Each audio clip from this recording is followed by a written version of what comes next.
The lights were too bright to hide anything tonight. The ballroom shimmered in gold and glass, every surface catching reflections of power, wealth, and carefully curated perfection as cameras hovered like silent witnesses, their red recording lights blinking in quiet anticipation, while the low hum of conversation rolled beneath a string quartet, playing something soft and expensive, the kind of music meant to smooth over tension before it ever had a chance to rise. And at the center of it all stood Ethan Caldwell, tall, composed, a white billionaire CEO whose name alone could move markets by morning. His tuxedo cut sharp against his frame, his presence anchoring the room like gravity itself as executives leaned in. Investors watched closely, and every lens angled just slightly toward him as if the night belonged to his voice alone, and for a moment it did. Until the doors at the far end opened without announcement, and the rhythm of the room shifted in a way no one could immediately explain as a single pair of heels touched. Marble with a measured sound that didn't rush, didn't hesitate, just moved forward with quiet certainty, and Ava Brooks stepped inside like she had every right to be there, her dark skin glowing under the chandelier light, her posture steady, her gaze level, and beneath the clean lines of her dress her pregnancy was unmistakable, not hidden, not softened, just present, undeniable. And the subtle conversations nearest the entrance faltered first before the silence spread outward in ripples as people turned, not because she demanded attention, but because something about her presence refused to be ignored, and Ethan's voice paused mid-sentence, just for a fraction of a second, a break so small most wouldn't catch it. But the cameras did, the ones trained to capture shifts, not speeches, and his eyes moved, locking onto her across the distance like recognition had cut through layers he thought were sealed. And for a brief second the past existed in the same room as the present, uninvited and impossible to dismiss. 3 years folding into one moment as Ava kept walking, not toward the edges, not toward anonymity, but directly toward the center where he stood elevated above the rest, where the spotlight held him in place, and the closer she got, the quieter the room became, until the music itself seemed to dim under the weight of something no one had prepared for, and Ethan adjusted his stance, recovering quickly, the practiced composure of a man used to control sliding back into place as he leaned slightly toward the microphone, a faint smile touching his lips, the kind that didn't reach his eyes, and when he spoke again his voice carried easily across the room, smooth, confident, dismissive in a way that felt rehearsed even if it wasn't.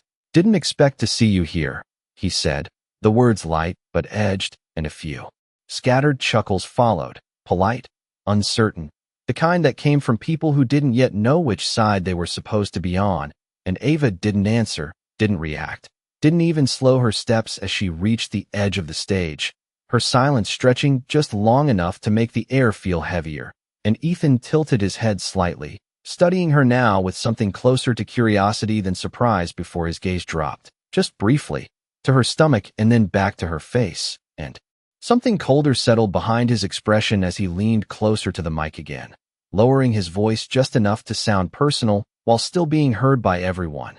"Still chasing attention?"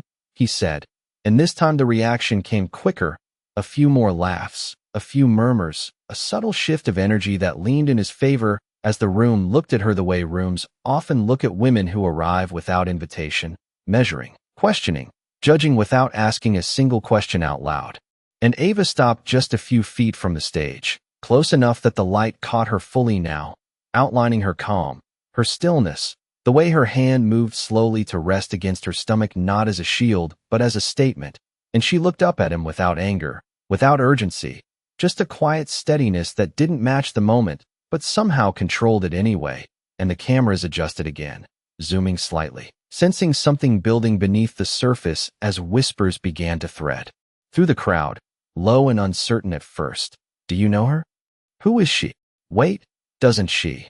The questions overlapping, unfinished, and Ethan's smile tightened just a fraction as he straightened, trying to reclaim the space with a shift of posture alone, but the room had already started to turn, not against him, not yet, but away from certainty, and Ava reached into her bag with unhurried precision, her movements deliberate, visible, every small action amplified by the silence surrounding her as she pulled out a folded document, and held it at her side for a moment without presenting it, without explaining it, letting its existence settle into the awareness of everyone watching, and Ethan exhaled softly through his nose. The sound almost inaudible, but enough to signal impatience as he stepped slightly forward on the stage. "If you have something to say, say it," he added, the control back in his tone, the authority he was known for threading through each word. And Ava finally spoke, her voice calm, clear, carrying without strain. "I'm not here for you," she said, and the simplicity of it landed harder than anything louder would have, cutting through the assumptions already forming in the room as a few heads tilted, confusion replacing expectation. And she lifted the document slightly, not toward him, but outward, where it could be seen, not read yet, just seen, and the whispers sharpened, more focused now. "What is that? Is that? No way." And Ethan's gaze flicked to the paper, then back to her face, something unreadable passing through his eyes before he let out a quiet, almost amused breath. "You think that proves anything?" he said, the edge returning, sharper now, more defensive than before, and Ava didn't argue, didn't raise her voice, didn't even step closer. She just held his gaze and then, without turning her head, extended the document slightly toward a man standing near the front, someone in a tailored suit, who had been watching closely since she entered, and he hesitated for a second before taking it, unfolding it carefully as if the weight of it had already been decided, and the room leaned in without moving, a collective pause stretching tight as the man's eyes moved across the page, his expression shifting in real time from neutrality to something more defined, more serious, and Ethan's jaw tightened just enough to notice as he watched that change, his hands resting at his sides, but no longer relaxed, and the man cleared his throat slightly before speaking, his voice steady but carrying a tone that cut through the room more effectively than any raised volume could have. "This is a confirmed DNA test," he said, and the words didn't explode, didn't shock in a loud way. They settled, heavy and unavoidable, as if the air itself had been replaced with something denser, something harder to move through. And he continued, each word precise, 99.9% match. And for a moment nothing followed, no gasp, no immediate reaction, just a silence so complete it felt intentional, as if the entire room had agreed, without speaking, to stop, and Ethan didn't speak, didn't move, didn't even shift his weight as the meaning of the words landed in the space between him and Ava, in the space between who he was in that room and what had just been placed in front of him, and the cameras didn't miss it, the stillness, the break, the absence of response from a man known for always having one. And Ava lowered her hand slowly, the paper no longer hers to hold, her gaze still steady, still calm, as if the moment had already passed for her even while it was just beginning for him. And somewhere in the room a glass shifted against a table, a small sound that echoed louder than it should have. And the whispers didn't return right away, because there was nothing left to question, only something to understand. And Ethan Caldwell, who had just moments ago controlled every inch of that room, stood in the same light, under the same cameras, with nothing to say. The silence did not break all at once. It fractured slowly, like glass under pressure, thin cracks spreading through the room as people shifted in place, unsure whether to speak or stay still, and the weight of what had just been said settled deeper with each passing second, pressing against the polished air of the ballroom until even the faint hum of the air conditioning felt too loud, and Ethan Caldwell remained exactly where he was, standing beneath the chandelier light that now seemed harsher than before, his reflection caught in multiple mirrored surfaces around the room, multiplied, exposed, leaving no angle untouched by the moment he could not control. And for the first time that evening his gaze dropped, not to the document, not to the crowd, but to the floor just inches in front of him, as if recalibrating required distance from everything else. And when he finally looked up again, it was not with the practiced ease people expected from him, but with something tighter, something measured in a different way, as though every word now had to pass through a filter that had not existed before. "This does not change anything," he said, his voice steady, controlled, but lacking the effortless confidence that had filled the room earlier, and the statement did not land the way he intended. It hovered instead, incomplete, because no one moved to agree with him, no one laughed this time. No one offered the subtle reinforcement he was used to receiving. Without asking, and the man holding the document remained silent, his grip firm but neutral, as if his role had ended the moment he spoke the numbers out loud. And Ava did not react immediately. She did not step forward, did not demand acknowledgement. She simply watched him with the same calm expression she had carried from the moment she entered, her hand still resting lightly against her stomach, grounding herself in something real while everything else in the room struggled to find footing. And the distance between them felt larger now than it had before, not because of space, but because of truth. And a woman near the back shifted closer to someone beside her, whispering just loud enough for others to catch fragments. He did not deny it. And the observation spread quietly, not as gossip, but as realization, threading through the crowd until it reached the edges of the room, where people who had not seen the exchange directly began to understand what had just happened through the reactions of those who had. And Ethan's jaw tightened again, the subtle movement signaling a pressure building beneath the surface. And he took a single step forward, not off the stage, not toward Ava, but into the light as if reclaiming position might restore control. You show up uninvited, you bring a document, and you expect this to what? Define me? He continued, and there was a sharpness in his tone now, not loud, but edged in a way that revealed something more personal than before. And Ava's expression did not change, but her eyes held his with a steadiness that did not challenge him, did not provoke him. It simply did not yield, and when she spoke again her voice was just as even as before. I did not come to define you, she said, and there was a slight pause, just enough for the room to lean in again. I came so the truth would not be erased, and the words settled differently than anything else had that night. Not confrontational, not emotional, but anchored, as if they belonged to something larger than the moment itself. And a man near the front exhaled slowly, the sound quiet but noticeable in the stillness, and Ethan's gaze flickered briefly toward the crowd, reading the room the way he had done 1,000 times before. But this time the feedback was not aligned. It was scattered, uncertain, and that uncertainty did something to him that no direct opposition could have achieved. It disrupted the rhythm he relied on, and he reached for composure again, straightening his shoulders, adjusting the line of his jacket with a small, controlled movement that felt more deliberate than natural. If there was something to discuss, there were private ways to handle it, he said, and the word private hung in the air with a weight that contradicted the setting he himself had dominated moments earlier. And Ava's gaze softened slightly, not with sympathy, but with understanding, as if she had expected that argument before he spoke it. And she nodded once, a small acknowledgement that did not concede anything. There were, she agreed. And the simplicity of her response created a brief confusion, a pause where people expected resistance and instead found alignment. But you chose silence when it mattered, she added, and the sentence was not raised, not emphasized, but it landed with precision, cutting through the room more effectively than anything louder could have. And Ethan's breath shifted, a subtle intake that did not escape notice from those closest to him.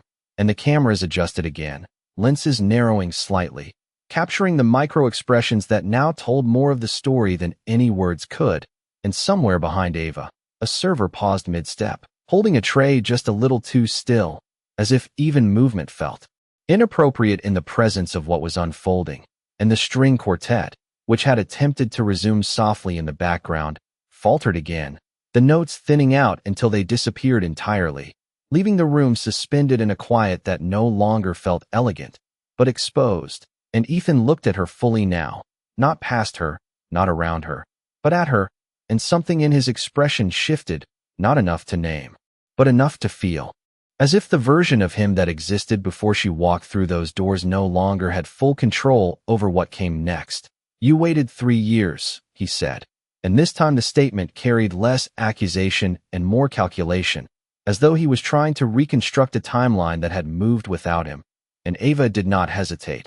I waited until it could not be ignored, she replied, and her hand moved slightly against her stomach, not for emphasis, but naturally, instinctively, and the gesture drew the attention of the room again, pulling focus back to the center of what this had always been about, not the document, not the spectacle, but the life she carried, and the reality it represented. and Ethan followed that movement without meaning to, his eyes lowering just enough to register it. And for a moment, a brief, unguarded moment, the noise of the room, the expectations, the pressure, all seemed to fall away as something more personal edged into his awareness, and then it was gone, replaced again by the structure he knew how to hold, and he lifted his gaze back to hers. But the space between them had changed, permanently, undeniably, and no one spoke, not because they were unsure, but because they understood that whatever came next did not belong to them. And Ava inhaled slowly, the breath steady, controlled, and then she turned, not abruptly, not dramatically, just with intention, shifting her weight and stepping away from the center of the room, and the movement itself felt like a release, not of tension, but of ownership, as if she had already taken what she came for and nothing else needed to be said.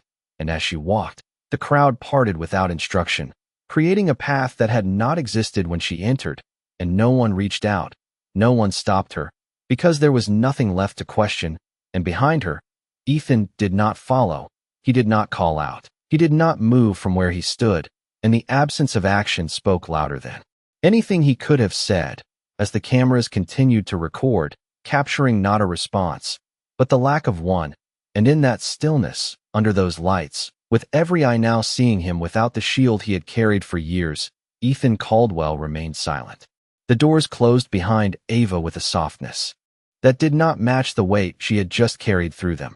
And for a moment the outside air felt sharper, cleaner, like the night itself had been waiting for her to step back into it. And she did not stop immediately, did not look back, her heels moving steadily across the stone walkway as the distant hum of traffic replaced the silence she had left behind. And inside the ballroom the energy did not return the way it was supposed to. It did not reset. It lingered, uneven, fractured, as conversations tried to resume but kept breaking apart before they could fully form. And Ethan Caldwell remained on that stage longer than anyone expected, not because he had something more to say, but because he did not yet know how to move without acknowledging what had just happened. And the man who had read the document stepped back into the crowd quietly, his role complete, leaving the truth behind him like something that no longer needed explanation. And a woman near the front glanced toward Ethan again, her expression no longer impressed, no longer aligned, just observant in a way that felt different, as if she was seeing him without the context that had once framed him. And that shift, subtle but collective, pressed against him more than any confrontation could have. And when he finally stepped down from the stage, it was without announcement, without regaining the microphone, just a controlled movement that felt smaller than the space he had occupied moments before. And the cameras followed, not aggressively, but consistently, tracking the absence of command where it once lived. And his assistant moved toward him quickly, speaking in a low voice. But Ethan lifted a hand slightly, stopping him without looking, as if even that level of coordination felt unnecessary now. And he walked past the clusters of guests who parted without speaking, not out of respect, but out of something quieter, something that did not ask for engagement. And the ballroom that had once bent toward him now adjusted around him instead. And outside, Ava reached the curb where a black car waited, its engine idling softly under the glow of streetlights, and the driver stepped out, opening the door without question.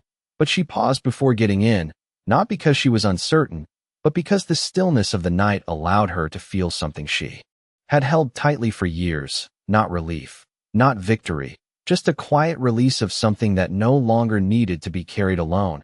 And her hand moved again to her stomach, the gesture instinctive, grounding, and for the first time that evening her shoulders lowered slightly, the tension easing in a way no one inside that ballroom would have noticed. And she exhaled slowly before stepping into the car, the door closing with a muted sound that separated her from everything behind her. And as the car pulled away, the city lights blurred softly through the window, reflections shifting across her face as she leaned back against the seat, her eyes not closed, not distant, just present in a way that felt earned. And inside the venue Ethan stepped into a private corridor just off the main hall, the noise of the event dimming behind him as the door closed. And for a moment he stood there alone, the polished walls reflecting him back in singular clarity now, no longer multiplied, no longer fragmented by the spectacle of the ballroom. And his reflection did not look different, but something about it felt unfamiliar, as if the image he had maintained so carefully had been altered in a way that could not be immediately corrected, and he loosened his tie slightly.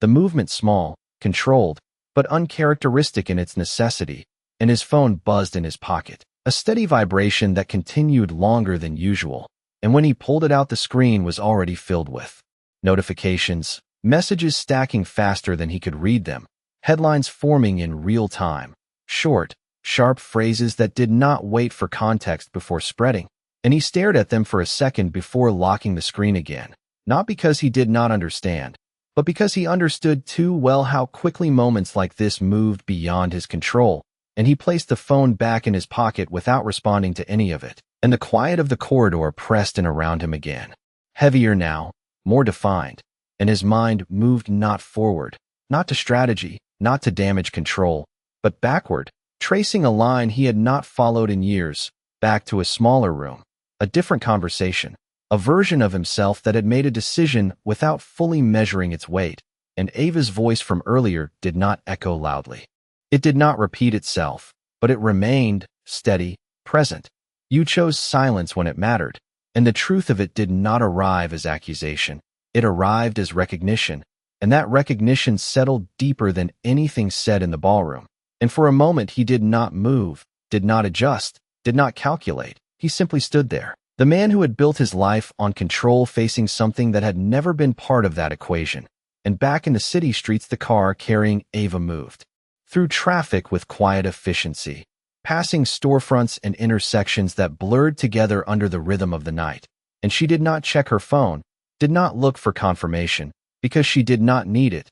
The truth had already been spoken where it could not be dismissed, and as the car slowed at a light, she turned her head slightly, looking out at the reflection of the city against the window, her expression calm, not distant, not detached, but grounded in a way that suggested this moment was not the end of something, but the beginning of something she had already prepared for, and her fingers traced lightly over the curve of her stomach again, a quiet acknowledgement of the life that had shifted everything, not through force, not through noise, but through presence alone, and somewhere behind her, in a building filled with light and attention. A man stood in a quiet corridor learning what it meant when control no longer answered him, and the distance between them, measured now in miles instead of feet, felt clearer, cleaner, defined not by what had been lost, but by what had finally been revealed.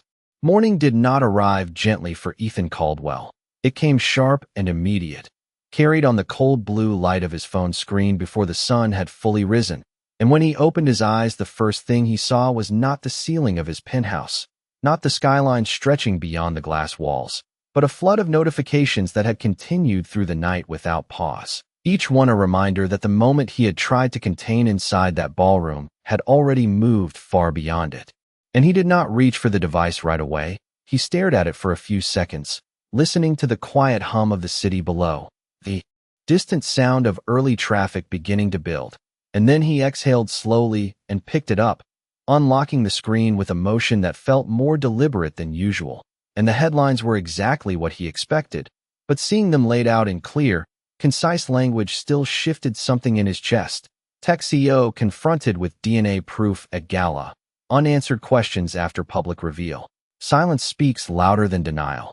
And beneath each headline were images, still frames pulled from video, his face captured at the precise moment where words had failed him.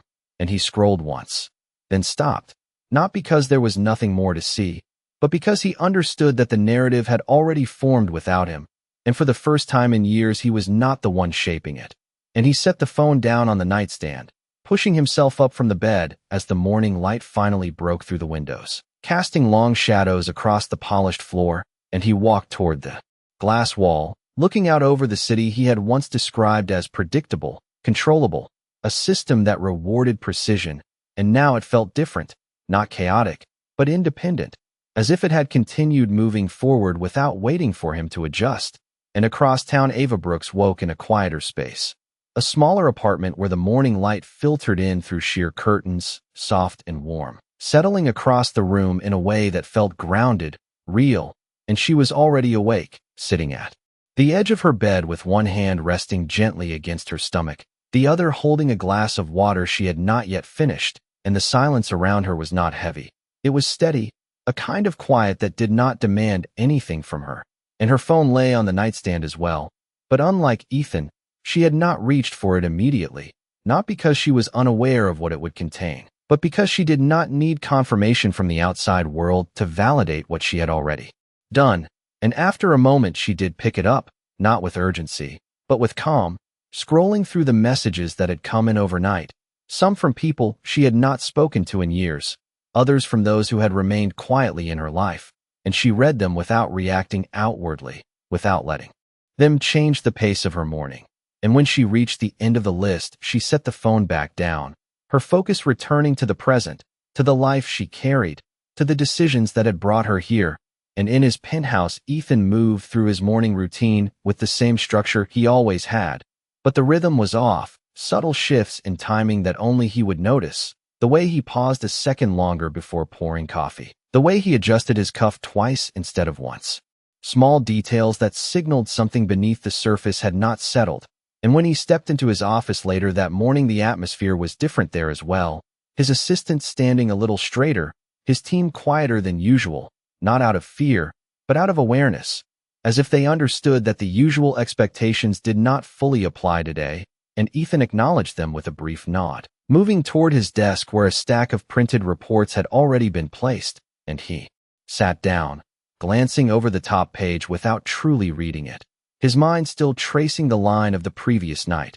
And after a moment he set the papers aside, leaning back in his chair as he looked out through the floor-to-ceiling windows.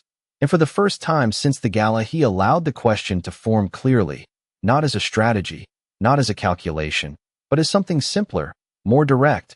Where is she now? And the thought did not come with urgency.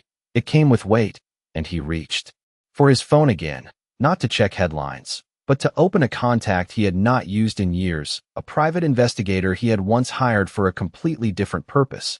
And he stared at the name for a moment before pressing call, the line connecting quickly. And when the voice on the other end answered, Ethan did not introduce himself. He did not explain.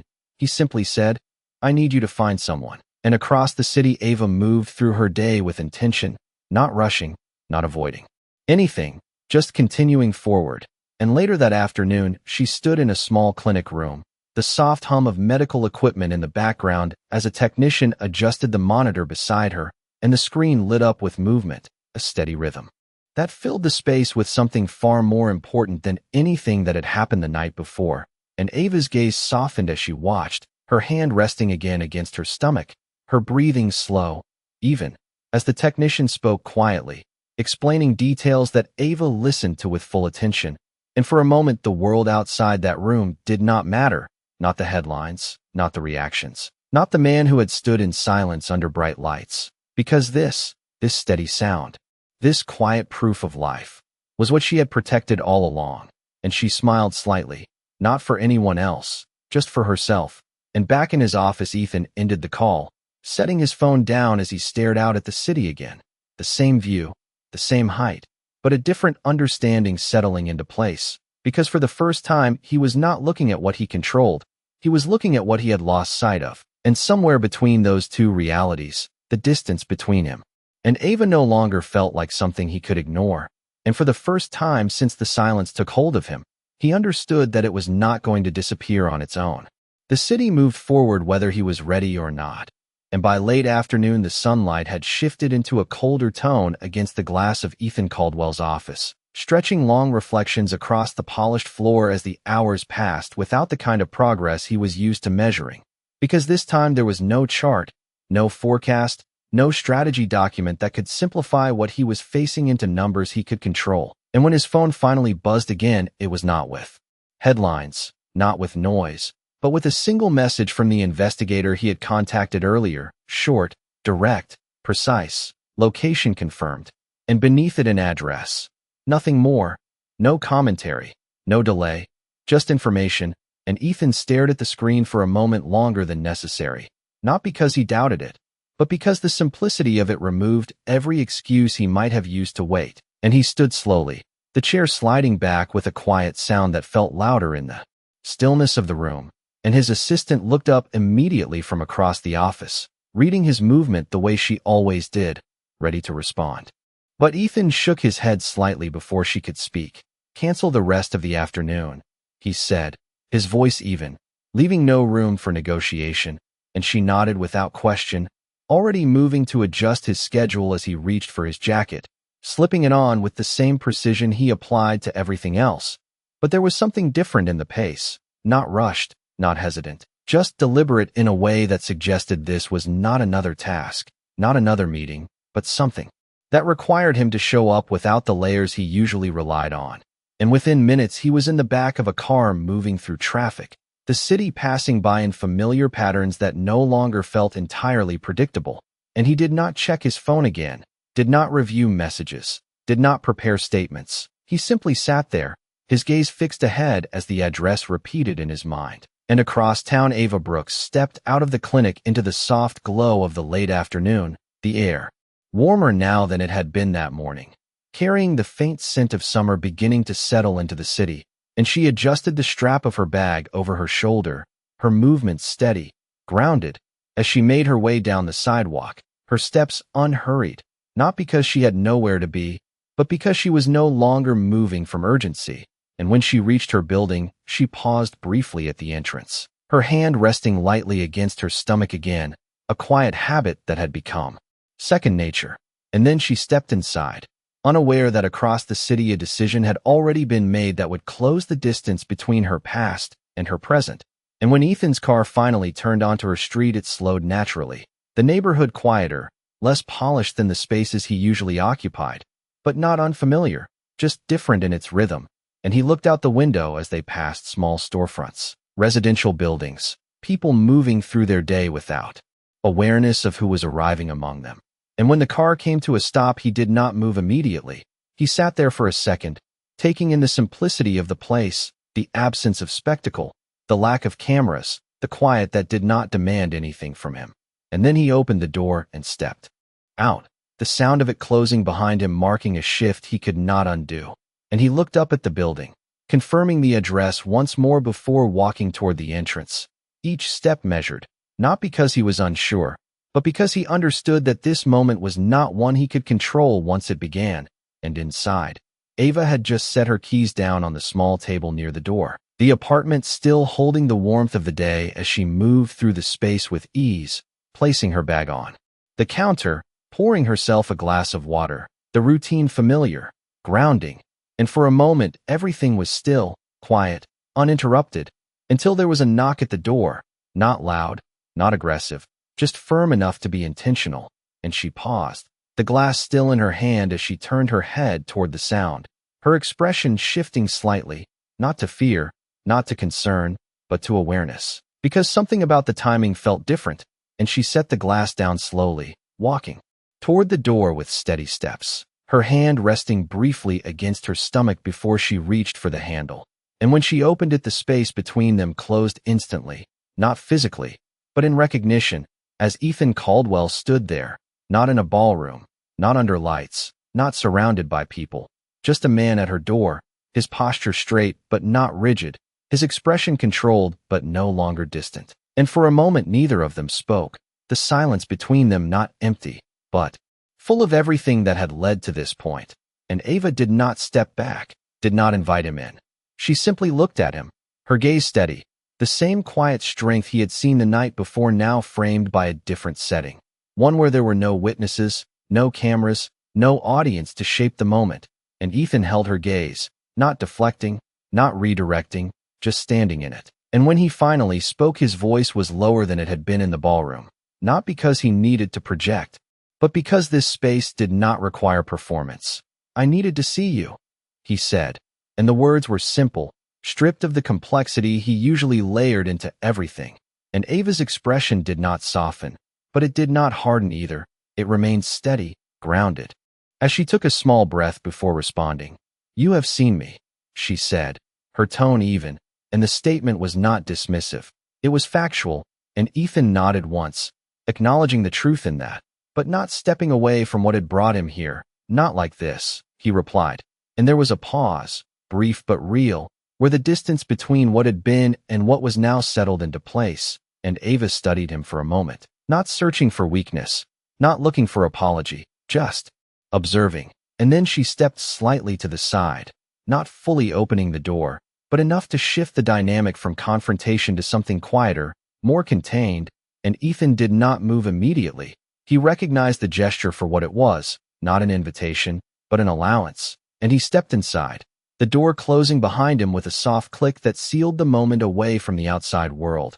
And the room was simple, lived in, real in a way that did not rely on presentation, and he took it in briefly before his attention returned to her, standing a few feet away, her posture unchanged, her presence steady, and for a moment the silence returned, but this time it felt different, not like something waiting to break, but something waiting to be understood, and Ethan exhaled slowly, the breath controlled but heavier than before, as he met her gaze again, fully, without distance, and in that quiet space, without the protection of an audience. He stood facing the truth he had once chosen not to see.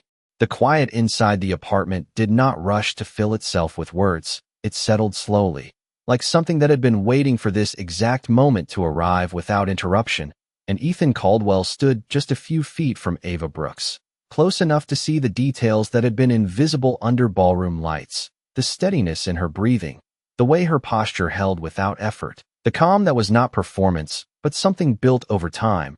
And for the first time since he had stepped into her space, he did not try to take control of the silence. He allowed it to exist, heavy but necessary, as if speaking too quickly would undo something that had only just begun to take shape.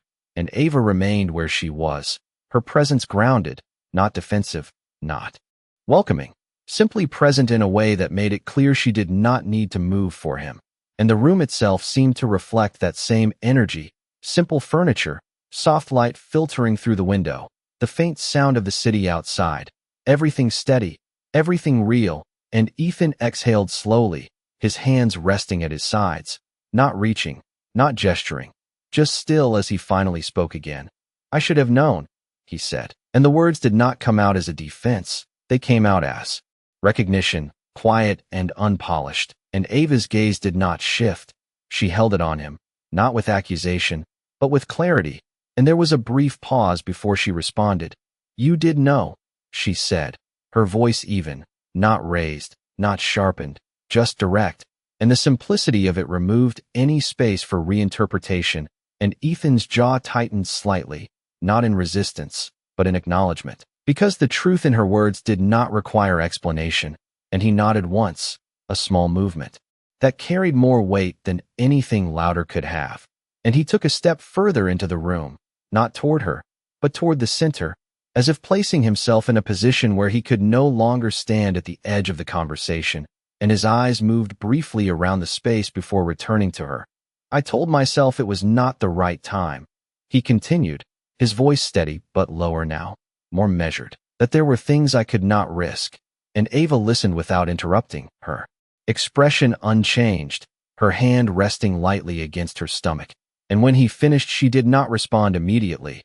She let the silence settle again, letting his words exist without rushing to counter them. And then she spoke. "You did not risk anything," she said, and there was no anger in it, just truth. "You chose not to carry it." And the distinction landed with precision, shifting the weight of the conversation from circumstance to decision. And Ethan's breath caught slightly, not visibly, but enough to alter the rhythm of his stance. And he looked at her again, fully, as if seeing not just who she was now, but who she had been when he made that choice. And for a moment neither of them moved, the distance between them holding steady, defined not by space but by everything that had not been said before. And Ethan ran a hand briefly along the back of his neck, a gesture that broke the composed image he usually maintained, and he lowered his hand again, letting it fall naturally to his side as he spoke. "I did not think it would come back like this," he said, and Ava's expression softened just slightly, not with sympathy, but with understanding, and she shook her head once, a small, controlled movement. "It did not come back," she replied. "It kept going," and the words reframed the entire moment, not as something returning to disrupt him, but as something that had continued without him, growing, existing, becoming undeniable on its own. And Ethan absorbed that in silence, his gaze dropping briefly before returning to her. And for the first time, there was no immediate response, no quick adjustment, just stillness as the weight of what she had said settled fully. And the room held that silence again, not uncomfortable, not forced, but necessary, and Ava shifted. Slightly, moving toward the counter where the glass of water still sat. Picking it up and taking a small sip, her movements calm, unhurried, as if the conversation did not require urgency, and she set the glass back down before turning to face him again, her posture unchanged, and Ethan watched that small movement, the normalcy of it, the way she moved through her space without disruption. And something in that steadiness contrasted sharply with everything he had built his life around, and he took a slow breath, grounding himself in the moment before speaking again. "What do you want from me now?" he asked, and the question did not come with assumption. It came with uncertainty, and Ava met his gaze without hesitation, her expression steady. "Nothing," she said, and the word landed clearly, without hesitation, without softness, just truth, and Ethan blinked once, the response not what he had prepared for. And for a moment the silence returned again, but this time it felt different, because it carried an absence of expectation, and Ava continued, her voice just as calm. "I did not come to ask you for anything," she said. "I came so you would know." And there was a finality in that, not closing the door, but defining the boundary, and Ethan's shoulders shifted slightly, the tension there not releasing, but changing, as if the framework he had approached this with no longer applied. And he nodded again, slower this time, acknowledging what she had said without trying to reshape it. And he looked at her for another moment, longer now, taking in the reality of her, of the life she carried, of the space she had built without him. And then he spoke again, his voice quieter, more grounded than before. "I am not here to fix anything," he said, and there was a pause, brief but intentional. "I am here because I should have been," and the statement did not attempt to undo the past. It did not ask for forgiveness. It simply placed him in the present, and Ava listened, her expression unchanged, her gaze steady, and she did not respond immediately, letting the words settle, letting them exist without immediate reaction. And when she finally spoke, her voice remained even, controlled. "Being here now does not change where you were before," she said. And the truth of it was clear, direct, leaving no space for interpretation, and Ethan nodded once more, accepting it without resistance, because there was nothing to argue, nothing to defend, only something to understand, and the quiet of the room held them both in that moment, not as adversaries, not as allies, but as two people standing in the same truth for the first time, without anything to shield them from it. And outside, the city continued to move, unaware of the shift taking place inside that small apartment, where the distance between past and present had finally been spoken aloud without interruption, and neither of them moved to end it, because for the first time, there was nothing left to avoid. The silence that followed did not feel unfinished anymore.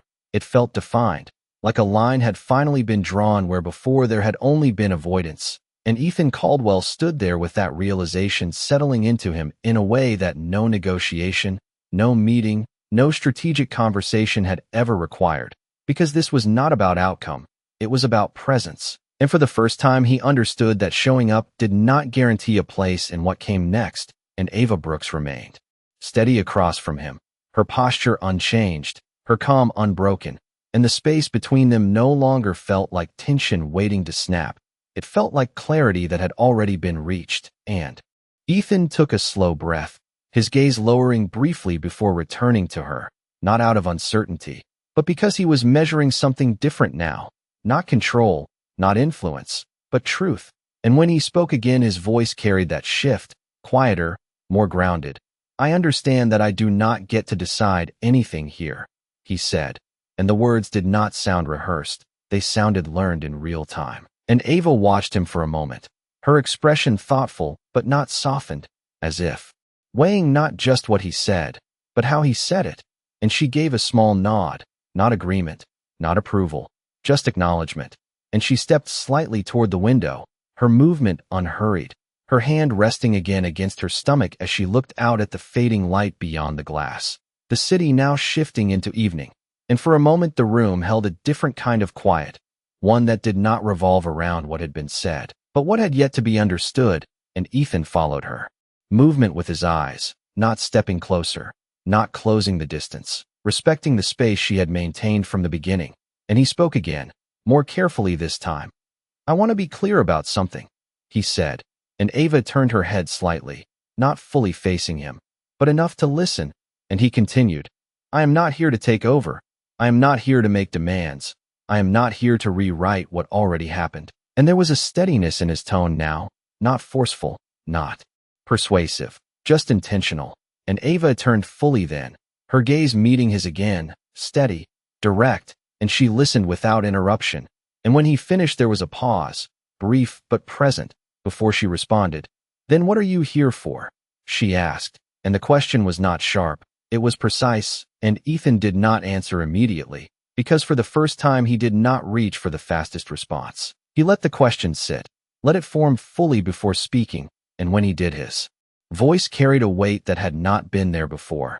"I am here to not disappear again," he said, and the sentence landed differently than anything else he had said so far, not because it promised something, but because it acknowledged something that could not be undone, and Ava held his gaze, her expression unreadable for a moment as she absorbed the words, and then she took a slow breath, her shoulders lowering slightly as she stepped away from the window, moving back into the center of the room, her posture still composed, still grounded, and she spoke, her voice even. "You already did," she said, and the truth of it did not carry anger, it carried fact, and Ethan nodded, accepting it without hesitation, because there was nothing to challenge in it, and the silence returned again, but this time it was not heavy, it was reflective, as if both of them were standing in a space where the past had already been named and the future had not yet been defined. And Ava moved toward the small table near the couch, adjusting a folded blanket that had been left there, the gesture simple, ordinary, and it contrasted sharply with the complexity of everything they had just said, and Ethan watched that movement, the way she continued to exist in her space without disruption, and it became clearer to him that whatever place he might have here, it would not be given easily, it would not be assumed, and it would not be immediate. And he spoke again, more quietly now. "I am not asking you to trust me," he said, and Ava looked up at him, her expression steady. "Good," she replied, and the word was not dismissive, it was aligned, and he nodded once, a faint acknowledgement, and he continued, "I am asking for the chance to show up," and Ava held his gaze for a moment longer, and then she shook her head slightly, not rejecting him entirely, but rejecting the framing. "You do not ask for that," she said. "You either do it, or you do not." And the clarity of it removed any illusion of negotiation, and Ethan absorbed that, his expression tightening slightly in thought before settling again, and he nodded once more, slower this time, as if adjusting his understanding in real time. And the room held that shift, subtle but real, and Ava moved toward the kitchen area again, picking up her glass of water, taking another small sip before setting it down, and when she turned back to him her expression had not changed, but something in her posture had, a slight easing that did not invite him in further, but did not push him out either, and she spoke, her voice steady. "This is not about you showing up for me," she said, and she paused briefly, her hand resting again against her stomach, grounding the statement in something beyond either of them.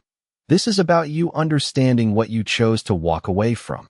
And the words settled between them with a quiet finality, not as punishment, not as accusation, but as truth. And Ethan felt that settle in a way that could not be deflected, could not be reframed. And for a moment he did not respond. He simply stood there, allowing the weight of it to exist without trying to move past it. And outside the last of the daylight faded, the room shifting into softer tones as evening took hold, and the silence returned once more, but now it carried something different, not uncertainty, not tension, but the beginning of something that would not be rushed, something that would not be defined by a single conversation. And Ethan looked at her again, not searching for an answer, not expecting resolution, just present in the space she had allowed him to enter, and Ava held that presence without reacting to it, without rewarding it, simply acknowledging that it was there, and for the first time since he had arrived, the moment did not feel like it was leading somewhere immediate. It felt like it was staying exactly where it needed to be, unfinished, but no longer avoided. The evening settled fully into the room, not with a sudden shift, but with a gradual dimming of everything sharp, the light outside fading into a soft glow that filtered through the window and stretched across the walls in long, quiet shadows. And Ava Brooks stood in that light, with the same steady presence she had carried all day, her hand resting lightly against her stomach as if it was the only anchor that mattered. And Ethan Caldwell remained where he was, not pacing, not filling the space with unnecessary movement, just standing in the stillness that now defined the room. And for the first time, neither of them seemed in a rush to move past it, because there was nothing immediate left to prove, nothing left to expose, only something left to understand, and the quiet between them no longer felt fragile, it felt deliberate, like a space that had been earned rather than avoided. And Ethan's gaze shifted briefly toward the window, watching the city lights flicker on one by one as the sky darkened, each building coming alive in its own way, separate, independent. And he spoke again, his voice softer now, less about control and more about recognition. "I used to think timing was everything," he said, and Ava did not respond immediately. She listened, her expression calm, her posture unchanged, and he continued, "That if something did not fit into the plan, it was better to wait, or to step away until it did." And there was a slight pause, not for effect, but because the thought itself required it. "But I see now that waiting was just another way of leaving." And the words settled into the room without resistance, not as a justification, but as an admission, and Ava's gaze remained steady on him, her eyes not softening, not hardening, just present in a way that made it clear she was hearing him without absorbing responsibility for what he had done. And she took a small breath before responding. "You did not wait," she said, her voice even. "You moved on."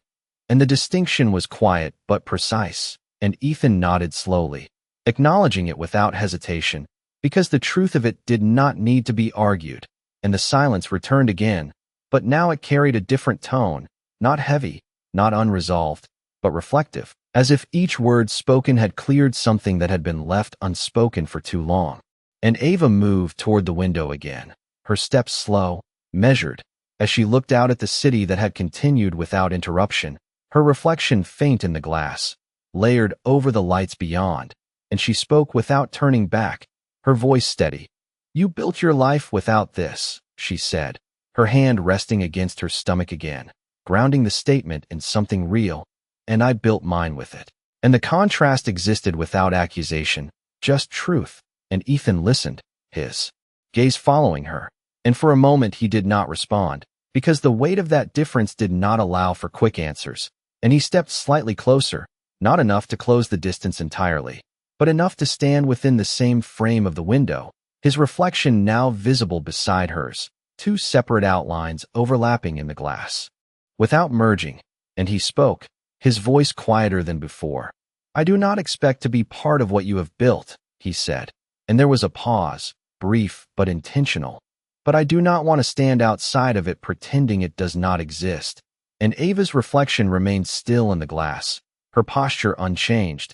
And for a moment she did not respond, letting the words settle, letting them exist without rushing to define them. And then she turned slowly to face him, her gaze steady, direct, and she studied him for a second, not searching for something hidden, but measuring what was being offered. And when she spoke, her voice remained calm. "This is not something you step into because you decided to," she said, and the truth in it was clear, unfiltered. "This is something you live with because you did not." And the weight of that distinction settled between them, not as a barrier, but as a reality neither of them could change. And Ethan absorbed it, his expression tightening slightly, in thought before settling again. And he nodded once, slower this time, because understanding did not come all at once. It came in layers, and the room held that moment, quiet, grounded.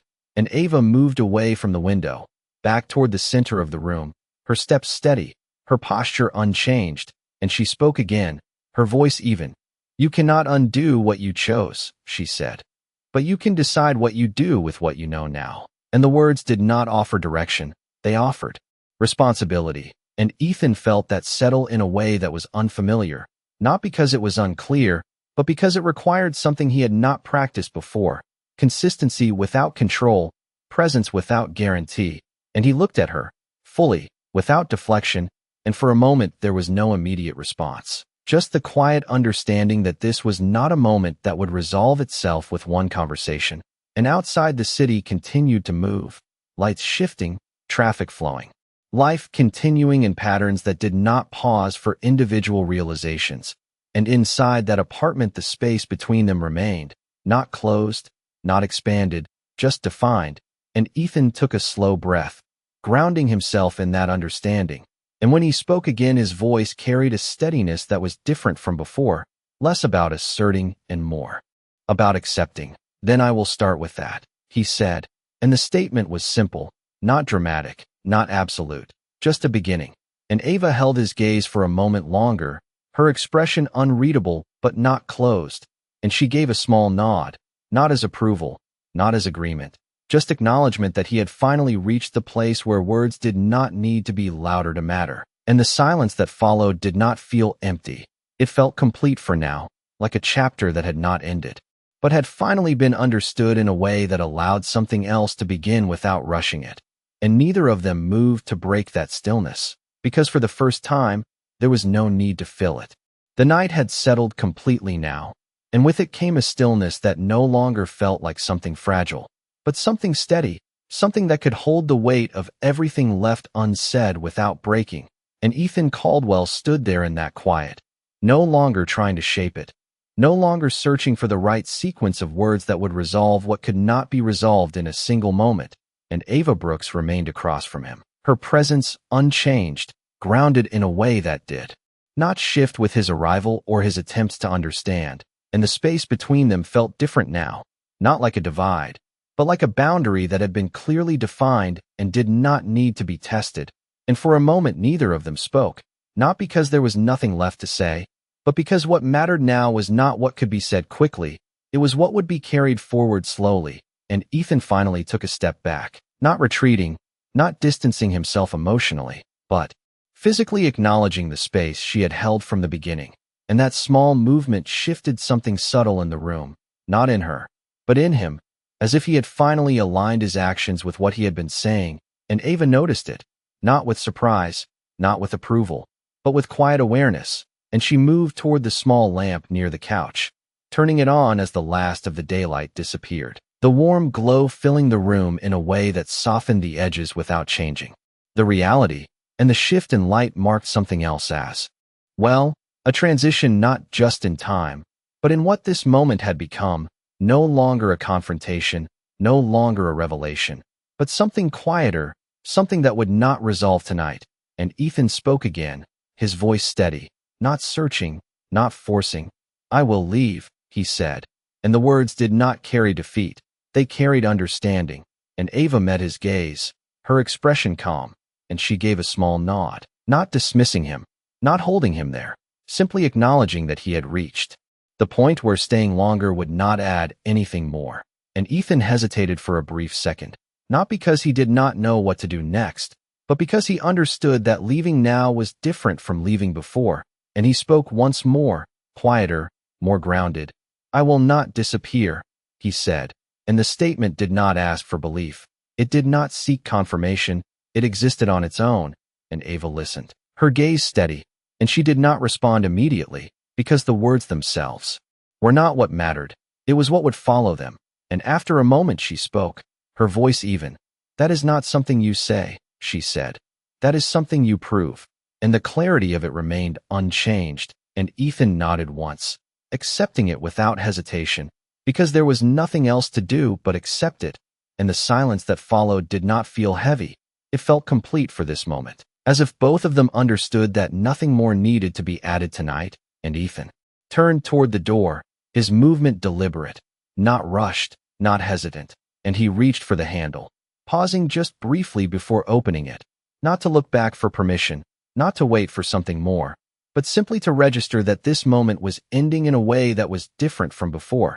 And then he stepped out into the hallway, the door closing softly behind him, sealing the quiet of her apartment back into itself. And Ava remained where she was for a moment, her gaze resting on the door after it closed, not with expectation, not with regret, just with awareness that something had shifted, not in a way that changed her path, but in a way that clarified it even further.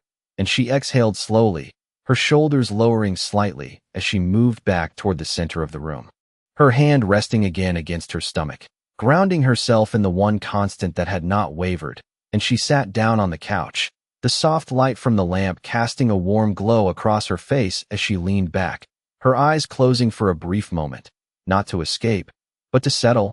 And outside the building, Ethan stepped onto the sidewalk, the night air cooler now, carrying the sounds of the city in a steady rhythm that did not pause for individual moments. And he stood there for a second, looking up at the building, not searching for a window, not expecting to see her, just acknowledging where he had been. And then he walked toward the waiting car, each step measured, not heavy, not light, just grounded in something that had not been there before. And when he got into the car, he did not reach for his phone, did not check messages, did not try to regain control of the narrative that had already moved beyond him. He simply sat there as the car pulled away, the city lights passing by in quiet patterns, and for the first time in a long time his thoughts were not focused on what he could fix, but on what he would have to carry. And back inside the apartment, Ava opened her eyes again, her gaze steady as she looked around the space she had built, the small details that reflected her life, her choices, her resilience. And she did not feel disrupted. She did not feel shaken. She felt clear, and she stood again, moving toward the window, looking out at the same city that continued to move without pause, her reflection steady in the glass. And she spoke softly, not to be heard, not to be answered, but simply to mark the truth of where she stood. "We are enough," she said, her hand resting gently against her stomach. And the words settled into the quiet room with a certainty that did not need to be reinforced. And somewhere in the distance, a car moved through the city carrying a man who had finally learned that silence was not the end of something. It was the beginning of understanding what he had chosen to leave behind. The city did not remember what happened the night before. It did not pause to reflect or slow down to accommodate the weight of a single moment.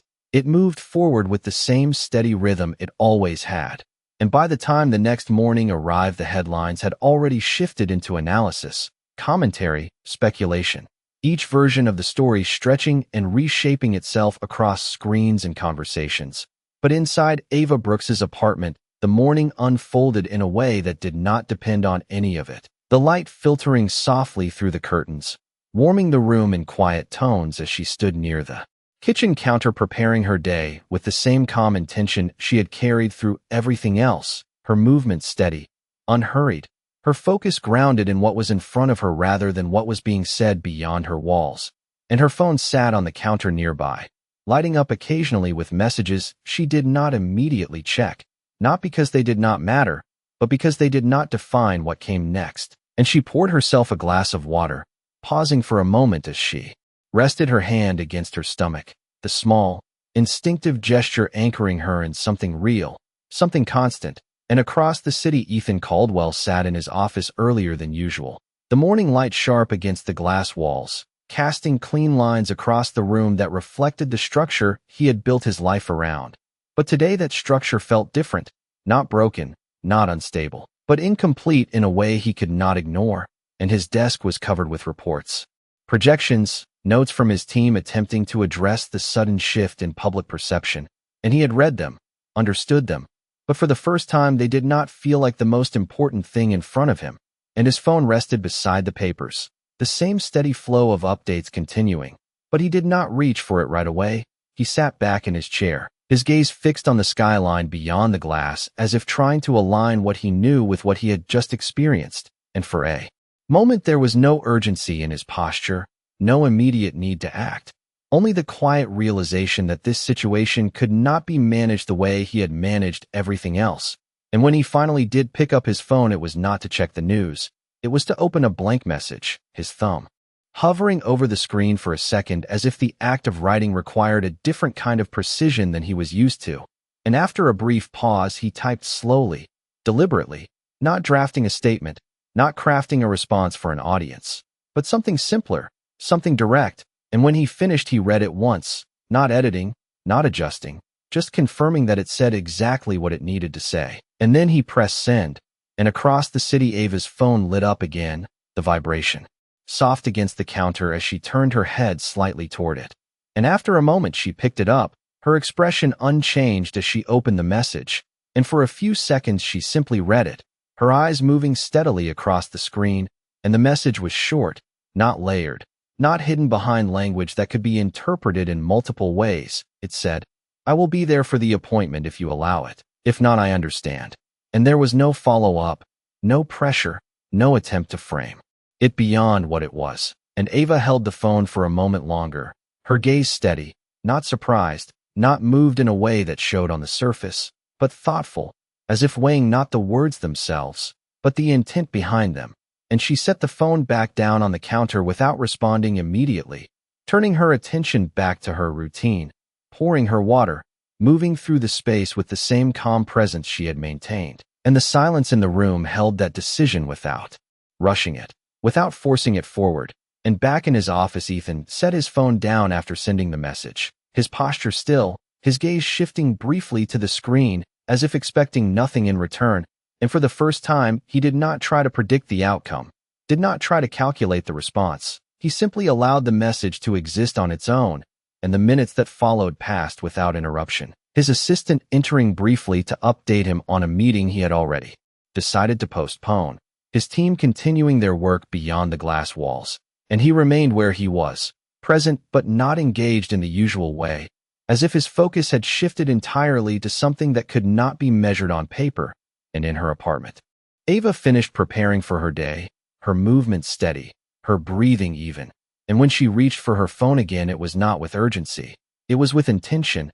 And she opened the message once more, reading it again, not because she had misunderstood it, but because she was deciding what it meant in the context of everything else. And after a moment, she typed a response, her fingers moving calmly across the screen, not rushed, not hesitant. And when she finished, she read it once before, sending it, and the message said, "This is not about me allowing you. It is about you showing up without expecting anything in return." And she set the phone down again, her expression unchanged, her posture steady, and across the city Ethan's phone vibrated softly against his desk, and he looked at it after a moment, picking it up and reading the message in silence. And as his eyes moved across the words, there was no immediate reaction, no visible shift beyond a small, almost imperceptible nod. And he set the phone down again, not replying right away, because there was nothing to add, nothing to negotiate, only something to accept. And he leaned back in his chair, his gaze lifting toward the window once more, the skyline stretching out in front of him, unchanged, constant. And for the first time, he understood that showing up would not be defined by this one message or the next. It would be defined by what came after, consistently, quietly, without the need to be seen. And in her apartment, Ava moved toward the door, picking up her bag, her hand resting once more against her stomach as she paused for a brief second before stepping out into the day. The city already in motion around her, and the distance between them no longer felt like something uncertain. It felt like something that would be measured not in miles, but in actions yet to be taken. The day of the appointment arrived without ceremony, without any of the heightened tension that had surrounded everything before it, and yet the weight of it existed quietly beneath the surface, steady and undeniable, as Ava Brooks stepped into the clinic lobby with the same composed presence she had carried through every moment leading up to this one, her movements unhurried, her breathing even, her hand resting lightly against her stomach as if it was the only constant she needed to acknowledge. And the space around her reflected a different kind of atmosphere than the ballroom or the apartment, softer, quieter, filled with muted conversations and the low hum of medical equipment somewhere beyond the walls. And she checked in at the front desk with a calm voice, her name spoken without hesitation, without any need for explanation. And the receptionist nodded, offering a small, professional smile as she directed Ava toward the waiting area. And Ava moved there without pause, choosing a seat near the window where natural light filtered in, settling into the chair with a quiet steadiness that did not invite attention. And for a moment the world narrowed to something simple, something contained, the rhythm of her breathing, the distant sound of a monitor, the subtle movements of other patients around her. And then the door at the far end of the lobby opened, not abruptly, not dramatically, but enough to shift the air in a way that only she noticed, and she did not turn immediately, did not react outwardly, because she already knew. And a few seconds later Ethan Caldwell stepped into the space, not in a suit that commanded attention, not in the sharp lines of a boardroom presence, but in something simpler, more neutral, his posture straight but not imposing, his expression composed but stripped of the distance he once carried. And he paused just inside the doorway for a brief moment, taking in the room, not scanning for recognition, but grounding himself in the reality of where he was. And then his eyes found her, and he did not hesitate after that. He walked toward her with measured steps, not rushing, not lingering, just steady. And when he reached the row of chairs, he stopped a few feet away, not sitting immediately, not assuming proximity, and Ava lifted her gaze to meet his, her expression unchanged, calm, steady. And for a moment neither of them spoke, the silence between them not heavy, not uncertain, just present. And then Ethan nodded once, a small acknowledgement, and he took the seat beside her, leaving a respectful distance between them, his hands resting loosely together, his posture aligned with the quiet tone of the space.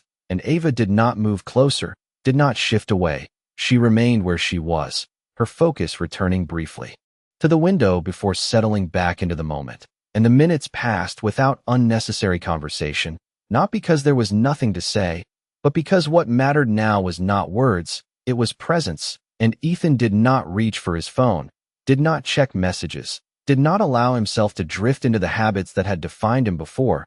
He remained there, fully, quietly, and Ava noticed that, not with approval, not with surprise, but with awareness. And when her name was called, she stood smoothly, her movement steady, and she glanced at him for a brief second, not inviting, not excluding, just acknowledging. And then she turned toward the hallway, and Ethan stood as well, not stepping ahead, not taking the lead, just following at a measured distance. And inside the examination room, the lighting was softer, the environment controlled, designed to focus on what mattered most. And Ava took her place on the exam table with practiced ease, the technician greeting her with a warm, professional tone as she prepared the equipment. And Ethan remained near the doorway at first, not moving further into the room until Ava gave a small, almost imperceptible nod. And then he stepped in, positioning himself off to the side where he could see but not intrude. And the moment the monitor came to life, the room shifted, not dramatically, but in a way that made everything else fall into the background. The steady rhythm filling the space, consistent, undeniable, and Ava's gaze softened slightly as she looked at the screen, her hand resting against her stomach, her breathing aligning with the quiet sound that now anchored the room. And Ethan watched, his posture still, his expression focused not on her, not on the technician, but on the small, moving image that carried more weight than anything he had built in his entire life. And for a moment there were no words, no explanations, just that sound, that rhythm. And it held him in a way nothing else had. And the technician spoke softly, pointing out details, explaining measurements. But Ethan did not interrupt, did not ask questions immediately. He listened, absorbing, understanding not just the information, but the reality behind it. And Ava remained steady, her presence unchanged, her focus grounded in the life she had already accepted, already built around. And when the technician stepped back slightly, giving them a moment, Ethan took a slow breath, his voice quieter than it had ever been before. That is, he began, and then stopped, not because he did not know what to say, but because for the first time words felt insufficient. And Ava glanced at him briefly, her expression calm, and she finished the thought for him without looking away from the screen. Real, she said, and the words settled into the room with a quiet certainty. And Ethan nodded slowly, the truth of it undeniable. And for a moment longer, he stood there, not trying to define it, not trying to contain it, just allowing it to exist fully. And when the appointment concluded, Ava stepped down from the table with the same steady movement she had shown throughout, thanking the technician quietly before gathering her things. And Ethan stepped back toward the door, not leading, not following too closely, just aligning himself with her pace. And as they walked back through the hallway into the waiting area, the world outside that room seemed quieter, not because it had changed, but because something inside him had. And when they reached the exit, Ava paused briefly, her hand resting against her stomach once more, grounding herself before stepping forward. And Ethan stopped a few feet behind her, not rushing to speak, not filling the space. And for a moment they stood there, the doorway between them and the outside world open, and Ava turned slightly, her gaze meeting his one more time, steady, clear, and she gave a small nod. Not as permission, not as invitation, but as acknowledgement that he had shown up, and then she stepped outside, the daylight catching her in a way that felt different from before, and Ethan followed a second later, not beside her, not ahead of her, but present, and for the first time since that night, his silence was not empty, it was intentional. The sunlight outside the clinic felt different than it had before, not brighter, not softer, but clearer in a way that made everything appear more defined, as if the world had shifted slightly to match what had just been seen inside that room. And Ava Brooks stepped onto the sidewalk with the same steady pace she had carried all morning, her posture grounded, her hand resting briefly against her stomach before falling naturally to her side. And the sounds of the city moved around her without interruption, cars passing, voices blending into the background, life continuing without pause. And Ethan Caldwell followed a moment later, not rushing to catch up, not attempting to walk beside her immediately, but aligning his steps with hers at a respectful distance. And for a few seconds neither of them spoke, the silence between them no longer uncertain, no longer heavy, but measured, as if both understood that what had just happened inside the clinic did not require immediate interpretation, it required space. And Ava slowed slightly near the curb, her gaze shifting briefly down the street before she stopped, turning just enough to face him without fully closing the distance. And Ethan paused as well, his posture steady, his expression composed, but without the detachment that had once defined him, and the quiet held them there for a moment, not forcing conversation, not avoiding it, simply allowing it to arrive on its own. And when Ethan spoke, his voice was low, controlled, but different in tone than before, less about certainty and more about acknowledgement. "Thank you for letting me be there," he said, and Ava's gaze met his, steady and clear, and she shook her head slightly, not dismissing him, but correcting the frame. "I did not let you," she replied, her voice even. "You showed up." And the distinction was subtle but important, and Ethan nodded once, accepting it without hesitation, because the difference mattered more than the words themselves. And for a moment they stood there, the distance between them unchanged, but the dynamic within it altered in a way that did not need to be spoken. And Ava turned slightly, her attention shifting back to the street, as if preparing to continue her day, and Ethan did not step forward, did not attempt to extend the moment beyond what it was. But something in his posture suggested he was not ready to leave just yet, not out of hesitation, but out of understanding that this was where things either held or fell apart. And he spoke again, carefully, not rushing the words. "I know this does not change anything," he said, and Ava remained facing forward, listening without turning, her expression calm.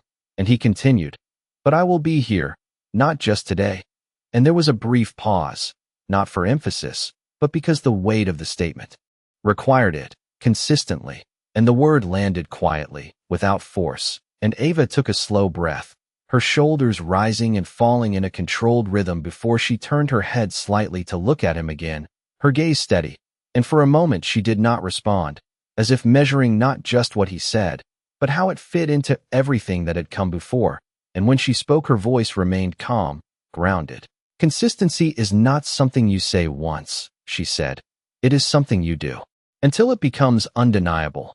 And the clarity of it left no room for interpretation, and Ethan held her gaze, nodding once more, slower this time, because he understood that this was not something he could confirm with a single response. And the silence returned again, but now it felt like something both of them were willing to stand in without needing to move past it too quickly. And Ava glanced down the street again, then back at him, and she spoke, her voice steady. "I have built everything around what is real," she said, her hand moving once more to rest against her stomach, grounding the statement in something visible, something undeniable. "And I am not going to adjust that for something uncertain." And the boundary was clear, not harsh, not defensive, just firm, and Ethan absorbed it without resistance, because there was nothing to challenge, nothing to negotiate, only something to respect. And he took a slow breath, his posture remaining steady, his voice quieter now. "Then I will meet that," he said, and the words were simple, not layered with promises, not framed as something immediate, just a statement of direction. and Ava held his gaze for a moment longer, her expression unreadable but not closed, and she gave a small nod, not as agreement, not as acceptance, but as acknowledgement that he had heard her, and then she turned fully, stepping away from him and moving down the sidewalk with the same steady pace she had maintained from the beginning, and Ethan did not follow immediately. He remained where he was for a second, watching her walk away, not with regret, not with urgency, but with a quiet understanding that this was not a moment to close the distance. It was a moment to respect it, and after a brief pause he turned in the opposite direction, his steps measured, his posture grounded, and the city moved around both of them in its usual rhythm, unaware of the shift that had taken place between two people who no longer stood in the same place they had before. And as Ava continued down the street, her hand rested lightly against her stomach again, her breathing steady, her focus forward, and she did not look back, not because she was avoiding anything, but because she did not need to. And Ethan walked in the opposite direction with the same quiet pace, his thoughts no longer centered on what he could fix, but on what he would need to prove over time, and the distance between them remained, not as a barrier, but as something defined, something real, something that would only change if it was met with the same steadiness that had been there all along, and neither of them tried to rush that change, because for the first time, both of them understood exactly what it would take. Time did not announce the change, it carried it quietly, in days that stacked into weeks and weeks that moved forward without asking permission, and the city continued its rhythm as it always had. But within that movement something steady began to take shape, something that did not rely on attention, did not depend on a single moment, and Ava Brooks lived within that steadiness, her days structured around what was real, her routine grounded in the life she carried, her presence unchanged by anything that had happened before, and she moved through her world with the same calm intention, attending appointments, preparing her space, building something that did not need validation from the outside. And she did not look for Ethan Caldwell, did not check for him, did not adjust her path to account for his presence, because her life had already been built without that expectation, and yet he was there, not in a way that interrupted, not in a way that demanded acknowledgement, but in a way that remained consistent, quiet, and intentional. And the first time he appeared again, it was at a distance, across the street from the clinic on a day she had not told him about, standing near the entrance with a simple presence that did not draw attention, his posture relaxed, his expression composed, and when she stepped out he did not approach immediately. He waited, allowing her to notice him without forcing the moment, and when their eyes met she did not stop, did not change her pace. She simply continued walking, and he fell into step a few feet behind her, not beside her, not ahead of her, just present, and the pattern repeated itself in the days that followed, not predictable in time, but consistent in intent. He showed up without announcement, without expectation, and he left without trying to extend the moment beyond what it was, and Ava noticed every time, not because she was watching for him, but because his presence did not disrupt, it aligned, and that alignment did something subtle, something that did not change her boundaries, but did not challenge them either. And weeks later the space between them had not disappeared, but it had become familiar, defined not by distance, but by rhythm. And one afternoon as the sun dipped lower in the sky, Ava stepped out of her building and found him already there, leaning lightly against his car, not checking his phone, not distracted, simply waiting.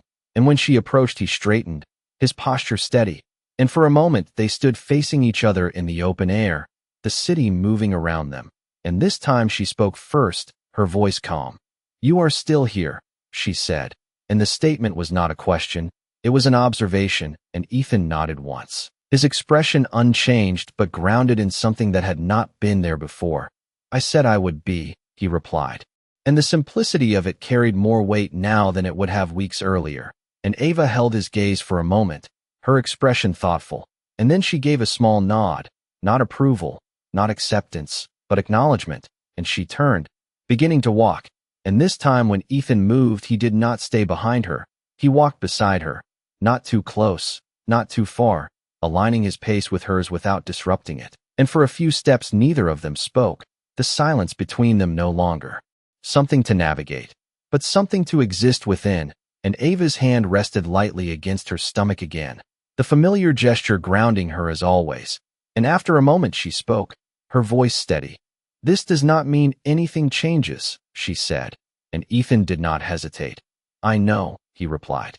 And there was no tension in the exchange, no resistance, just clarity, and they continued walking, their steps aligned in a way that did not erase the past, but did not ignore the present either, and the city stretched out around them, alive, constant, and for the first time the space they occupied within it did not feel separate.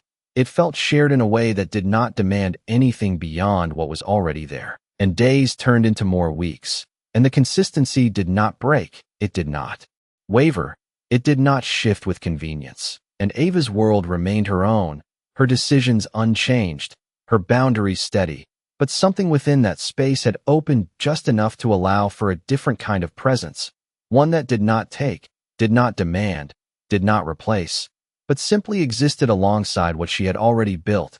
And one evening as the sky turned a deep shade of blue and the city lights flickered on, Ava stood by her window, looking out at the world beyond the glass, her reflection steady, her hand resting against her stomach as always, and behind her the apartment remained quiet, unchanged, grounded, and she did not turn when she heard the soft knock at the door, not immediately, because she already knew, and after a moment she walked toward it, her steps calm, her posture steady, and when she opened it, Ethan stood there, not in a suit, not carrying anything that marked status or position, just present, and for a moment they looked at each other, the silence between them no longer heavy, no longer uncertain, just full of everything that had been shown rather than said, and Ava stepped slightly to the side, not fully inviting, not fully closing, just allowing, and Ethan stepped in, the door closing softly behind him, and the room held them both in a quiet that did not need to be broken,